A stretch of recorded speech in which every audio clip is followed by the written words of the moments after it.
Isang magandang araw po sa lahat po ng mga mag-aaral. Welcome po ulit sa ating channel. And as of this recording, well, alam nating lahat na marami po sa atin ngayon ay talagang nananabik para sa sinasabing face-to-face class. Sa bagay, kung akong tatanungin, nakakamiss magturo ng personal sa mga kabataan.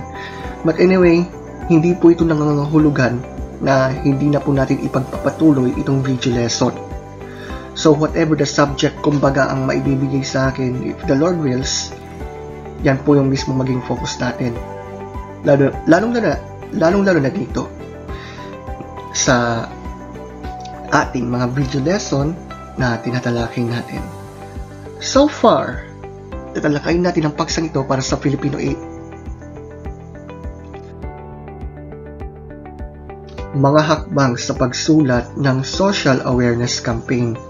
Alam nyo, as of this recording, nauuso na naman yung mga kampanya, lalo na sa election. Pero pag-aralan po natin itong social awareness campaign na ito. Para saan ba ito? Ano ba ang dapat magawa dyan? At marami pang iba. Halina't samahan nyo ako sa pag-aaral nito.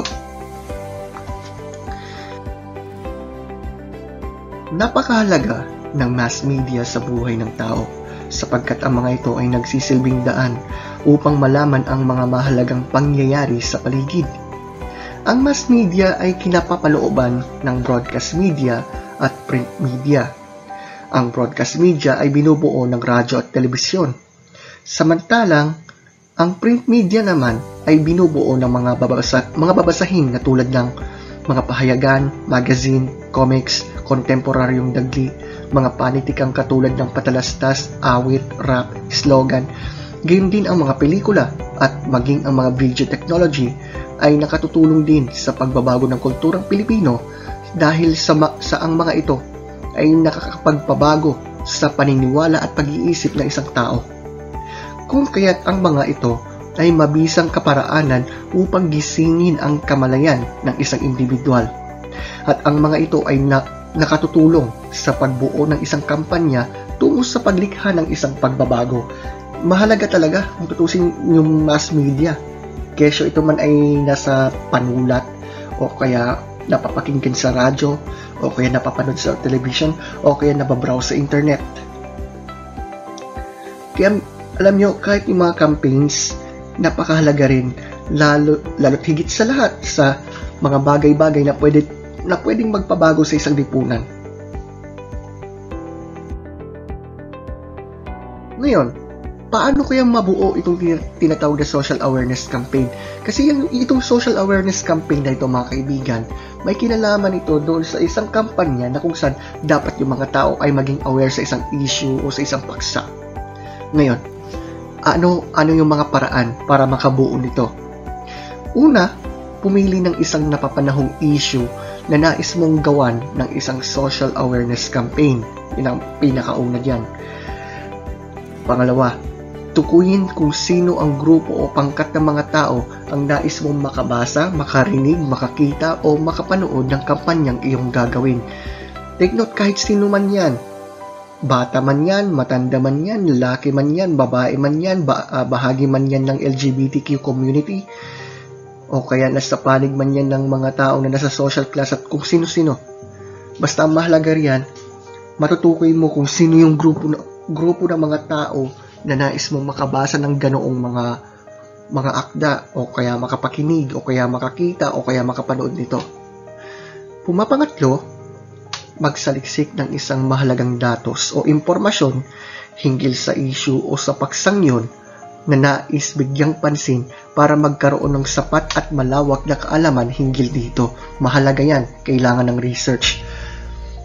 Pang-apat, alamin kung anong pamamaraan ang iyong gagamitin sa pagsasagawa ng iyong kampanya.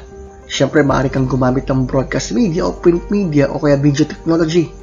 Siyempre, sa panahon ngayon, meron tayong Facebook, meron tayong YouTube, meron pa tayong Instagram, merong TikTok, you name it. Pwede mong gamitin ang mga yan, lalong-lalo sa paggawa ng social awareness campaign.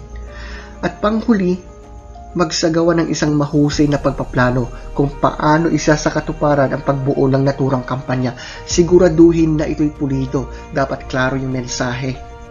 Diba?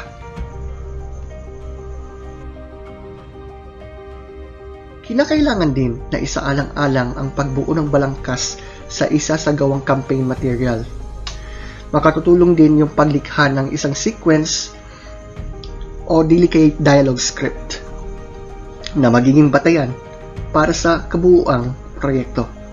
Ngayon, ano-ano ang mga paalala na dapat nating matandaan kapag gagawa ka ng isang social awareness campaign?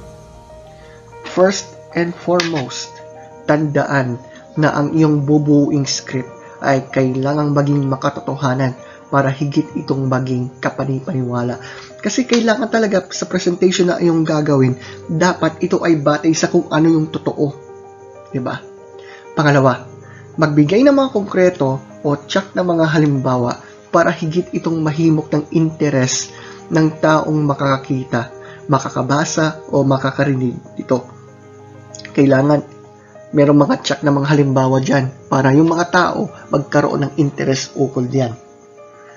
Pangatlo, maging malikhain sa pagbuo nito. Hindi dapat mawala yung creativity dyan. Pang-apat, maging tiyak sa puntong nais bigyang pansin sa isa sa gawang mga dialogo. Kaya nga kanina sinabi natin na dapat klaro ang mensahe, dapat klaro yung mga punto na dapat sabihin. Huwag maging paligoy-ligoy sa pagsasalita. Bukod pa rito, maging tiyak kung sino ang partikular na tao o grupo ng tao na iyong pinatutungkulan sa pagsulat ng dialogo. Siguraduhin mo kung sino yung target audience mo.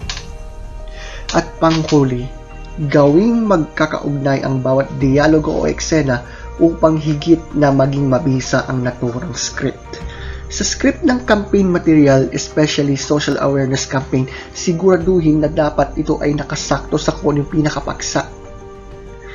Hindi dapat ito masasabi na paligoy-ligoy baga, di ba?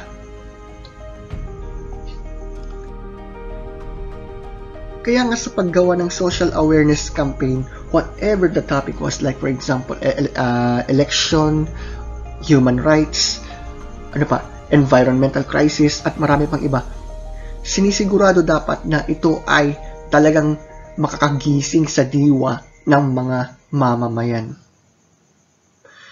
At yan po ang ating talakayan para sa Filipino 8. At nawa, meron po tayong natutunan ukol sa paksa hinggil sa paggawa ng social awareness campaign.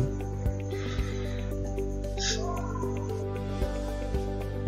panghuling talakayan para sa ikatlong markahan, tatalakayin natin ang paksang ito. Pagtiyak sa damdamin, tono, layunin at pananaw ng teksto. Kaya abangan po ninyo ang paksang ito at nawa marami pa tayong matututunan dito. Kaya sa puntong ito, maraming salamat sa pakikinig. Stay safe sa lahat. Mag-aral mabuti.